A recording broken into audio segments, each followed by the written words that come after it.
Habíamos adelantado, está con nosotros el ministro de Economía y Finanzas, Felipe Chapman, esta mañana para ver diversos temas. Por un lado vamos a hablar del seguro y por otro lado acerca de la situación económica en general. Pero primero hablemos del seguro. Después de lo que ha pasado en la Asamblea, las idas y venidas, habían una serie de objetivos muy claros y definidos cuando comenzó el tema de las reformas a la Ley Orgánica de la Caja de Seguro Social. ¿Siente usted que esos objetivos que se plantearon al inicio de esta discusión, ahora que está ya por aprobarse en un tercer debate, esta reforma, se cumplieron o no se cumplieron? Conceptualmente sí. Iniciamos el gobierno heredando muchos problemas gravísimos. El más inminente, las pensiones de la Caja de Seguro Social.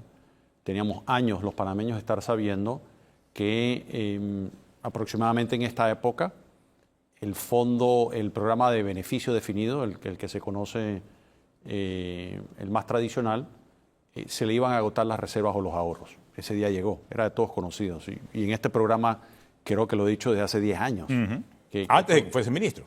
Muchísimo antes de que fuese ministro. Es decir, van 3 administraciones que sabían que este problema iba a llegar y nunca se atendió. Y el problema llegó, estaba encima. Esa era una bomba de tiempo que había que concentrarse en desactivarla. Principales objetivos ahí, 2. Enfocarnos en el paciente, que todos sabemos la pésima atención y la insatisfacción de los usuarios de la Caja de Seguro Social, que ese es un tema una de las principales, si no la principal prioridad, de la mano con asegurar las pensiones de quienes no las iban a recibir o no las recibirían si no se hace esta reforma. Prueba de ello fue el subsidio que se tuvo que otorgar en el mes de febrero para pagar esas pensiones y garantizar que quienes no se han jubilado todavía del programa mixto, no solamente también tuviesen una jubilación garantizada, sino que fuese mejor. Me siento yo que esos 2 objetivos se alcanzaron. Como decimos en buen panameño, lo perfecto es enemigo de lo bueno. Creo yo que la propuesta que presentamos es mejor, pero lo que se aprobó yo creo que es un avance importantísimo. Esto independientemente de que el tema del aumento a la edad de jubilación no haya sido o no haya logrado ese consenso entre los diputados. Bueno, eso es vivir en democracia. Quien les habla más allá de un ministro, un ciudadano, sigo pensando que la decisión correcta y racional y adecuada hubiese sido revisar la edad de jubilación como se presentó, por razones ni muy complejas desde un punto de vista un cálculo de actuario que mira las pensiones o las probabilidades de riesgo de un evento. Es aritmética simple, es cambios en la población, cambios en la demografía global y en Panamá. Es decir, cuando se concibieron estos programas, creo que muy bien pensados, y sí fue en su época una genialidad, cotizaban 30 personas por cada beneficiario. Ya hoy en día estamos acercándonos a un cotizante por beneficiario y eventualmente va a ser menos de 1. Es decir... o sea, que aunque no se haga ahora, es inminente que en algún momento, en los próximos 10 años, tendremos que hacerlo. A verlo. Interesante pregunta. Lo que trae esta reforma es una fusión de los programas y se crea el sistema solidario de capitalización. Eso es lo que permite entonces tener suficientes reservas que nos da oxígeno por mucho más tiempo. La propuesta que presentamos da oxígeno de manera indefinida. Ahora va a dar oxígeno por muchos años e introduce un elemento, en vez de aumentarse la edad, un elemento en el cual se tiene que analizar de manera independiente la salud del programa de pensiones desde un punto de vista matemático actuarial en 6 años. ¿Qué resultado va a dar eso? Yo me atrevería a apostar que muy probablemente va a decir que, hombre, si queremos que el programa dure de forma indefinida, estas serían las recomendaciones. Si queremos que dure más de 30 años, estas serían las recomendaciones. No sé puntualmente qué resultados va a arrojar.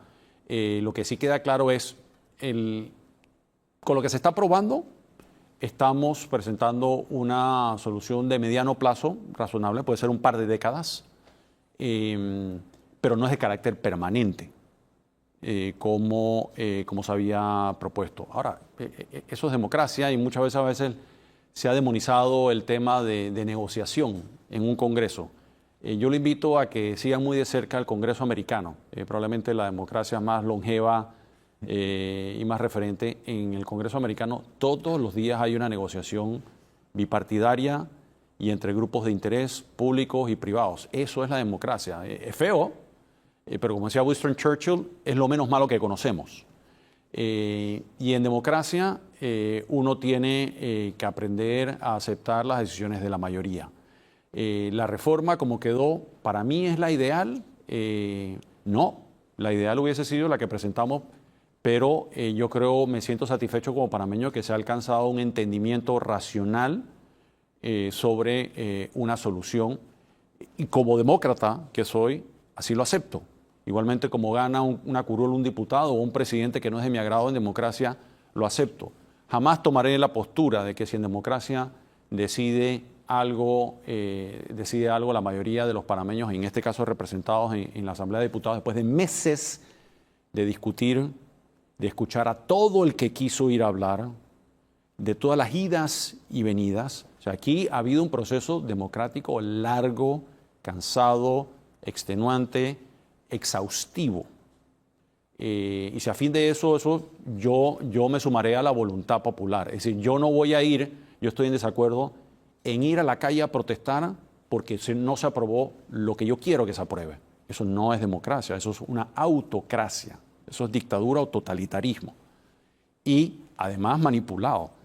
Casualmente ayer en las calles vi un letrero o vi una pancarta enorme de un grupo que protestaba que decía, se está privatizando el seguro social. Falso, que aquí las mentiras, pero ya llega un momento dado que se le pierde total respeto, inclusive porque las mentiras son absurdas. Se decía, se van a robar, escuchen la cifra, 200.000 millones de dólares. Eso es casi 3 veces la totalidad de los depósitos, de todos los depósitos locales y extranjeros que hay en este país. Es más del doble del tamaño de la economía. Es decir, juntamos la producción nacional total, todos los depósitos locales y extranjeros que hay, y no llega a los 200.000 millones de dólares. Sí, ese dinero no existe, es una falacia. O sea, hemos perdido tal respeto, y no es local, ya es global, tal respeto a ni medianamente acercarnos a la verdad, que mentimos sin ninguna... sin ningún son problema. rojos, sí, son rojos. Sí. Ministro Shackman, el sistema de capitalización solidario Sí, solventa, ayuda un poco, como usted bien lo está planteando, a este muchísimo. desahogo. Como está quedando este proyecto de ley, el 163, ¿no perdemos el grado de inversión? Yo creo que ese era uno de los temas que estaban allí, si realmente lo que iba a salir era algo sostenible, si era algo que realmente iba a tener un fundamento, si iba a ayudar realmente. Usted dice, me siento tranquilo, no era lo ideal, pero se hizo algo. ¿Cómo ve este punto? Mira, yo llevo escasamente poco más de 8 meses de ser un empleado público, un funcionario después de 35 años, 100% dedicado al sector privado, y en ese rol he estado aquí con ustedes incontables veces. Porque creo en el futuro de este país y que estamos lejos de alcanzar la potencialidad de desarrollo humano que puede lograr este país. Parte de mi trabajo es defender muchas cosas, defender al ciudadano, defender los recursos del ciudadano que están confiados a un individuo o a un grupo de individuos en un rol de buen padre de familia, si se quiere. Técnicamente es lo que llaman un rol fiduciario, manejar dinero que no te pertenece. Parte de ello es proteger el riesgo del país. ¿Por qué? Porque en la medida que protegemos el riesgo del país, las tasas de interés a la cual pide prestado el gobierno nacional, los bancos, las empresas, las familias, se reducen. De ahí la importancia. Parte de esa ecuación son las calificadoras de riesgo que emiten su opinión. Nosotros no controlamos eso, por supuesto. Podemos en alguna medida influir en la medida que hay una percepción de que los panameños, su gobierno y especialmente un ministerio y este ministro actúan de una forma racional, prudente, coherente, de forma tal que estamos protegiendo al ciudadano de ese riesgo país. Yo me siento que con esta iniciativa lo estamos haciendo y así se lo vamos a explicar detenidamente como se lo hemos venido explicando a las calificadoras de riesgo en detalle, presencialmente, en reuniones virtuales y lo continuaremos haciendo. Al final del día, obviamente uno no controla la decisión que toman ellos. Siento yo que son pasos en la dirección correcta para que reducen sustancialmente el riesgo fiscal para el país, que protegen la economía, que garantizan una mejor calidad de vida para el ciudadano, que se traduce en estabilidad social y política. Pues todo está concatenado. Sí, estos elementos no están aislados. Las finanzas del Estado es una cadena, que es un eslabón que pega con la salud fiscal del país, que pega con la economía, que pega con los trabajos, que pega con la seguridad, que pega con la estabilidad social y la certidumbre política. Y uno lee los análisis y ves que está todo relacionado una cosa con la otra. No son planetas independientes, están todos interconectados.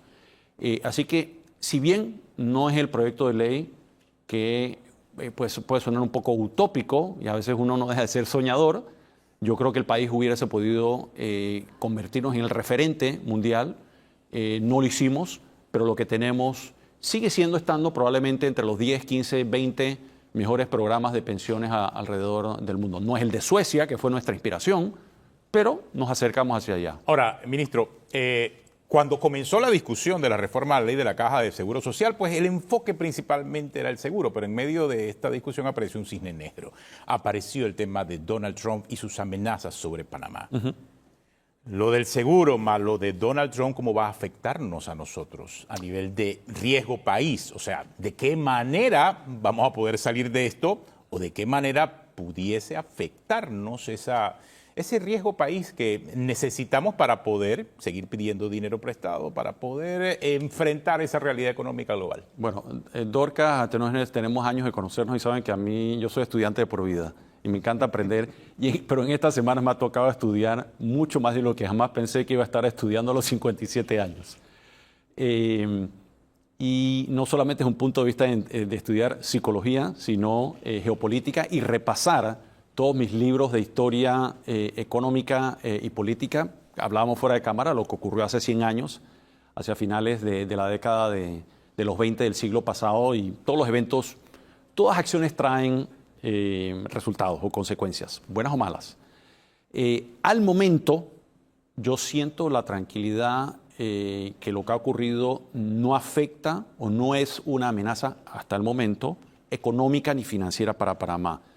Es un reto geopolítico y diplomático, pero no trae la inestabilidad económica que, por ejemplo, estamos viendo en Canadá, en México, en Europa o en algunos otros países, ni tampoco en nuestro mercado financiero, como la volatilidad que se está viendo en los mercados de capitales de esos países. Hasta el momento es así. ¿Eso va a permanecer así los próximos 4, 5, 6 años? No sé. Aquí sabemos que el mundo nos puede cambiar cada 24 horas. Pero hasta el momento, creo yo que la incertidumbre o los riesgos para Panamá están dentro de este mundo de gran incertidumbre relativamente contenidos hasta el momento. No tenemos una guerra comercial como esos países, sobre todo aranceles, pero sí una guerra geopolítica y diplomática. ¿Eso en qué también nos pudiese afectar? No tenemos una guerra geopolítica, no. Lo que tenemos es un socio, un país que ha sido un gran socio de Panamá, donde un presidente de ese país amigo ha expresado situaciones sobre Panamá que crea tensiones, pero yo siento que las vamos a salvar. Pero los inversores hemos tenido dificultad con esto. O sea, ¿cómo lo ve usted que le toca tocar puertas afuera? Tocar puertas y abrir puertas cuando me vienen a visitar. Yo estoy en constante comunicación con los distintos sectores económicos de la sociedad y del mundo, los que crean empleos dentro y fuera, los que crean empleos dentro del país con capital propio de los panameños, y los que invierten fuera y los que invierten de forma indirecta comprando nuestra deuda. Hasta el momento, las preocupaciones de ellas son mucho más otras. A ellos les preocupa el tema, por ejemplo, de el déficit fiscal. Les preocupa, por ejemplo, les preocupaba que si lográramos reformar la ley de responsabilidad social fiscal, cosa que hicimos. Les preocupaba muchísimo las implicaciones que podía tener un fallido intento de reformar las pensiones, la seguridad social en Panamá.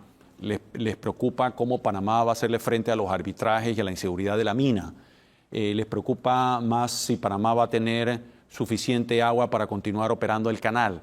Es decir, dentro de esas listas de las cosas que les preocupa, afortunadamente, esos otros riesgos geopolíticos todavía, a este momento, no están en la parte alta de la lista de las preocupaciones, como sí lo está, nuevamente, reitero, como en el caso de países cercanos como Canadá y México, que es probablemente el número uno de las preocupaciones de los inversionistas locales y extranjeros en esos países. Ahora, esa política de aranceles, porque una cosa son las preocupaciones directas, pero hay otras preocupaciones indirectas, como es la política de aranceles que está implementando el señor Donald Trump en Estados Unidos. ¿Pudiese afectarnos a nosotros acá No. en Panamá? En el caso de aranceles, realmente Panamá no tiene la vulnerabilidad que tienen esos dos países como Canadá y México. El enorme reto que presenta México y la presidenta Sheinbaum es que, yo no diría si la palabra es dependencia, pero tiene una relación supremamente importante la actividad de exportaciones hacia los Estados Unidos. Igualmente importante en Canadá, en menor medida en función del tamaño de su economía, pero el impacto del riesgo económico para esos países, inclusive para Europa, que vieron que ha reaccionado también de su forma, desde un punto de vista económico, eso significa un mayor riesgo para Panamá, para ellos. Perdón. En el caso de Panamá, nuestra actividad de exportación más importante son los servicios. Es, por ejemplo, el canal, toda la plataforma logística, transporte aéreo, turismo, servicios financieros.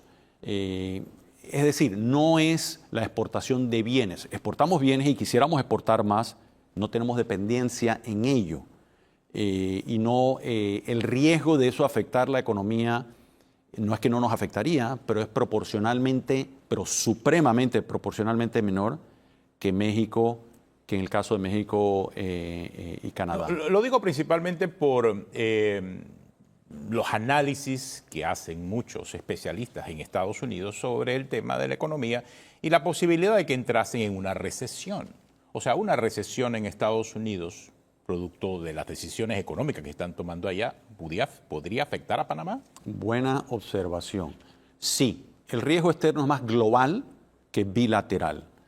Si hay una recesión económica en Estados Unidos, que todavía no hay un consenso, dicen, el jurado está deliberando todavía, el jurado de los analistas. Exacto. Si hubiese, y vamos a hacer aquí un análisis extremo, ¿no? Si hubiese una recesión en Estados Unidos, se va a afectar la economía global. Estados Unidos sigue siendo la economía más grande del mundo. Si bien es una economía lo suficientemente grande para que no tenga que depender del comercio internacional, pero si hay parte ya, no es el Estados Unidos de hace 100 años. Es decir, no es un país que se puede cerrar totalmente y desconectarse del mundo. Y eso es una explicación larga. El mundo en 100 años ha cambiado de forma muy importante. Y es muy difícil, y regresar a esa época puede tomar un siglo más. Eso no ocurre súbitamente. De haber esa recesión en Estados Unidos, lo más probable es que haya o un crecimiento muy pobre y a nivel, digamos, en promedio global, y serían muy pocas economías importantes en el mundo que tengan crecimiento. ¿Puede afectar eso a Panamá? Por supuesto. Panamá está en el planeta Tierra. Es decir, la crisis financiera del 2008 afectó a Panamá, por supuesto que sí. ¿La pandemia afectó a Panamá? Por supuesto que sí. ¿La Gran Depresión del siglo pasado afectó a Panamá? Por supuesto que sí. Es decir, estamos en el planeta Tierra. El efecto que tendría más directo sería en el comercio mundial. Podría afectar una recesión global en el flujo de bienes, el intercambio de bienes a nivel global, y eso afectar el tráfico en el canal. Podría afectar el turismo a nivel global. Podría afectar nuestra plataforma logística. Pero, es decir, Panamá no saldría ileso, pero probablemente, como en el 2008, bastante menos afectados que otros países. En el 2008 muchos países tuvieron una contracción importante. Panamá creció 1%, pero creció de todas formas.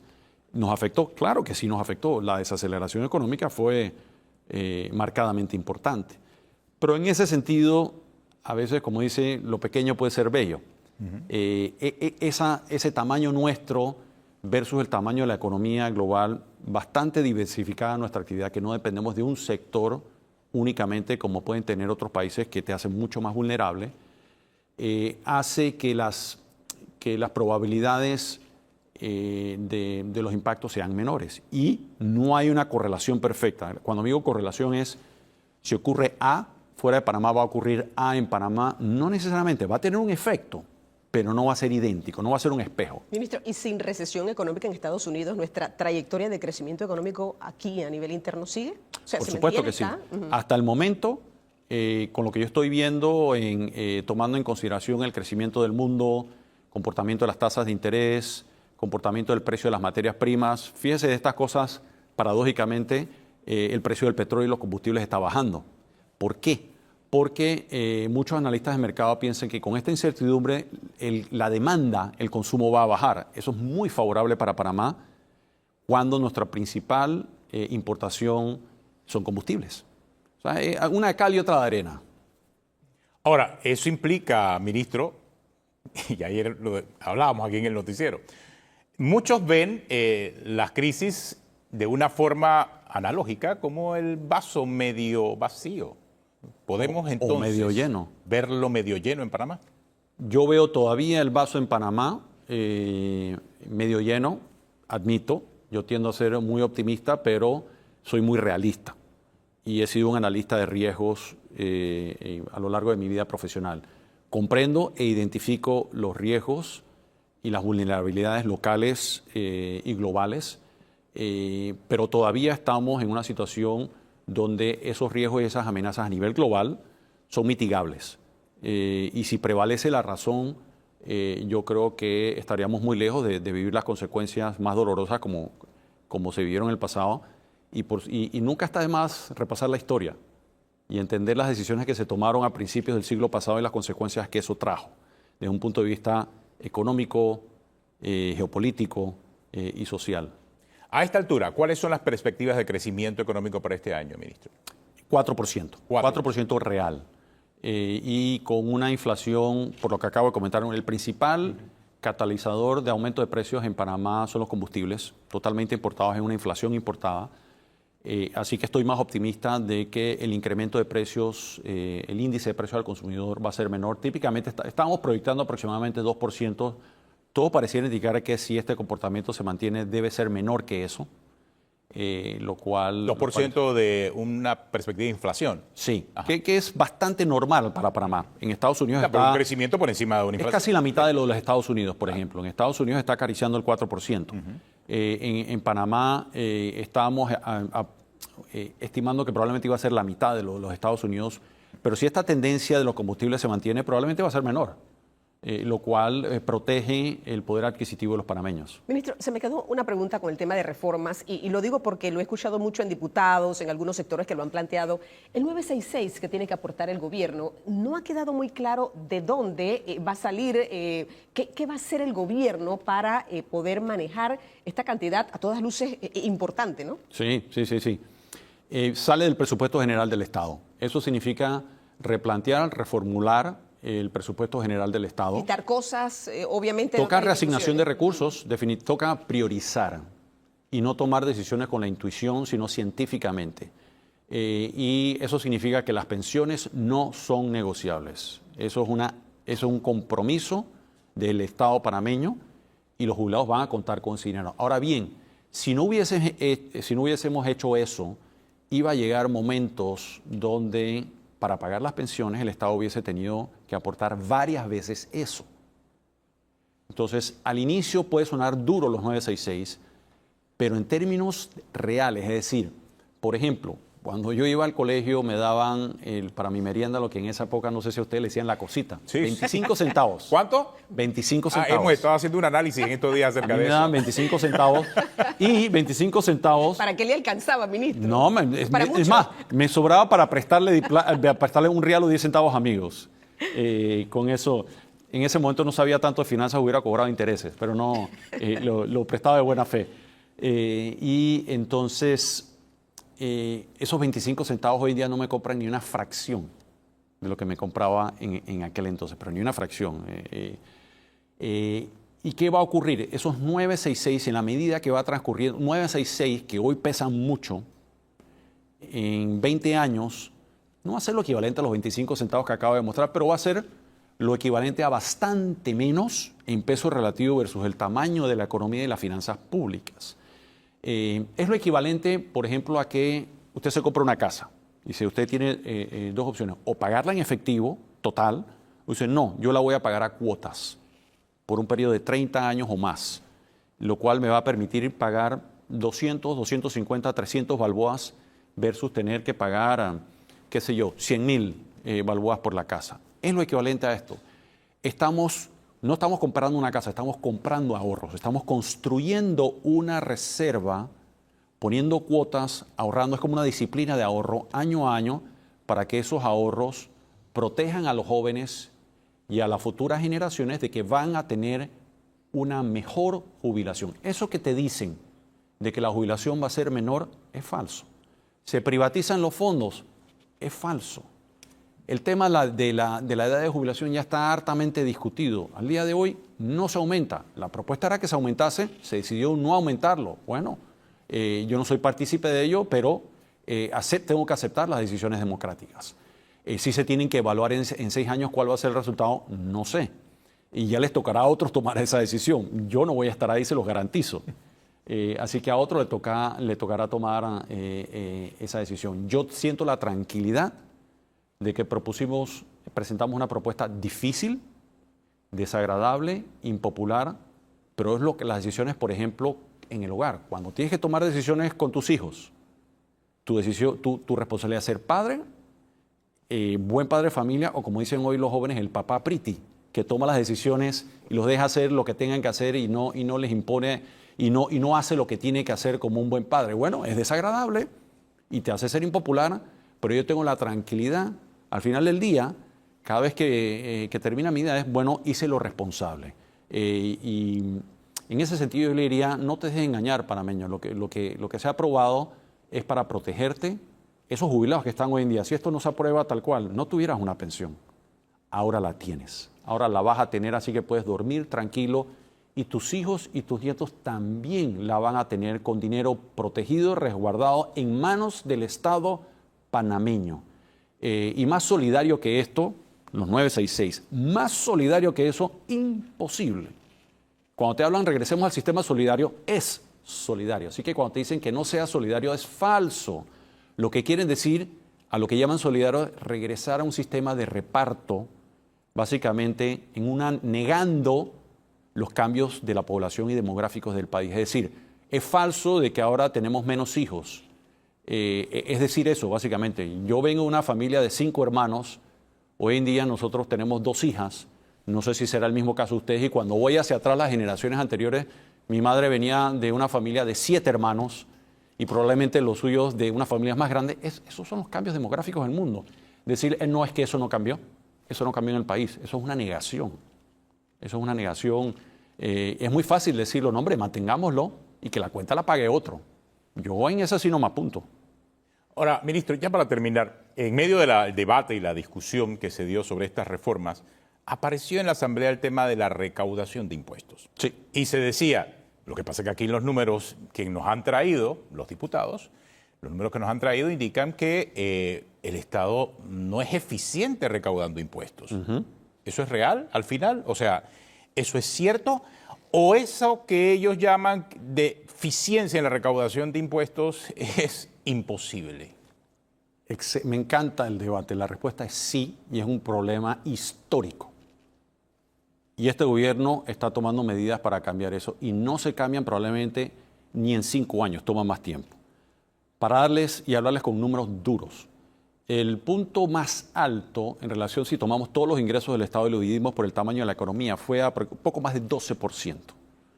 En un periodo de 15 años, por goteo, eso ha ido bajando a niveles inferiores al 7%. 15 años. Y ahora efectivamente en ese debate, no, yo quiero que eso cambie súbitamente en 24 horas. A mí me encantaría también, pero yo soy realista. Yo no voy a prometer lo que no puedo cumplir. Es decir, lo que usted ve es lo que es. Si yo le prometo que vamos a lograr esto, voy a hacer el mejor esfuerzo posible para que eso se dé.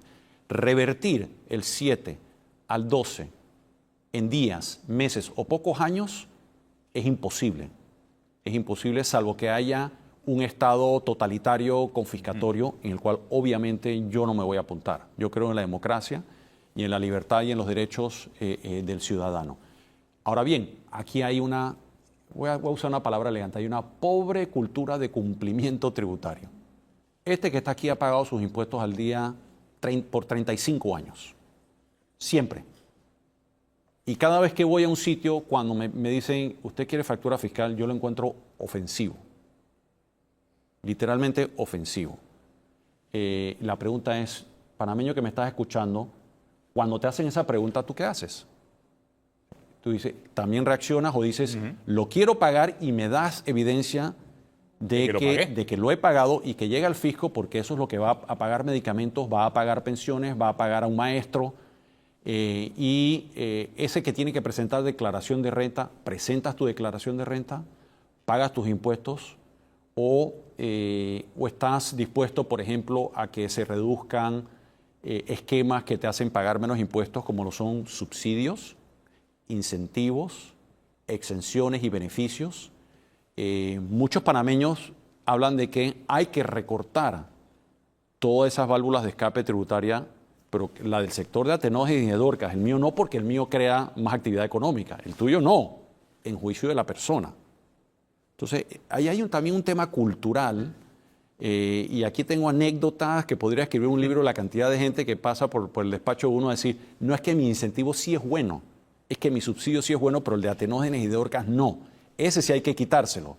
Entonces, es un problema también de ADN que vamos a tener que ir cambiando poco a poco. Cambiando, decir, pero no producto de un cambio inmediato. Mira, y te voy a poner... Cambiando en futuro, pero no inmediato. Esto para simple y sencillamente preguntarle, no hay necesidad de una reforma fiscal. Voy a regresar, no. Primero vamos a sacarle agua a la piedra. Ok. Primero vamos a sacarle agua a la piedra y vamos a trabajar duro en revertir esa incultura de cumplimiento tributario, porque está presente. Este es el país del juega vivo en tema de impuestos. Aquí hay poca gente que realmente tiene el compromiso y la cultura de pagar impuestos. Tenemos que revertir eso. A nadie nos gusta. Por eso se llama impuesto, porque te lo imponen. Pero es lo que es el mundo, es lo que financia un Estado hoy en día. Regreso al ejemplo de Suecia, de las pensiones, que fue nuestro referente. Y los invito a estudiar el caso de Suecia, que es fascinante. Y Suecia, en efecto, tiene lo que llaman un estado de bienestar, donde prácticamente estás cubierto en todos tus servicios de salud, médicos, de educación, desde que naces hasta la tumba. Ahora la pregunta es, ¿cuánto pagan impuestos los suecos? ¿Cuántos suecos no pagan impuestos? Es decir, ¿cuánto es la evasión? A lo que voy no es ese 6-7% sobre el tamaño de su economía. Es probablemente mínimo 5 o 6 veces eso. Yo no estoy diciendo que paguemos eso en Panamá. No, ya nos dijo que no hay reforma fiscal. No hay reforma fiscal y soy realista. De la noche a la mañana no nos vamos a cumplir, no nos vamos a convertir en estos suecos que estamos todos haciendo fila para pagar impuestos. Sí, exacto. Eso no va a pasar. En eso yo soy pragmático. No somos Suecia tampoco, somos Panamá. Seamos realistas, ¿no? Seamos realistas. Entonces, no podemos tener un estado de bienestar sin querer tener el financiamiento para tener un estado de bienestar. Si algún día lo tendrá Panamá, ojalá, en 50 años tal vez. Bueno, muchas gracias, ministro, por acompañarnos esta mañana aquí en la edición matutina de Telemetro Reporta. Nos hemos tomado el tiempo de conversar con usted, conocer y tomar la temperatura de la economía, y qué mejor que el ministro de Economía para explicarnos acerca de esa situación. Tenemos una pausa.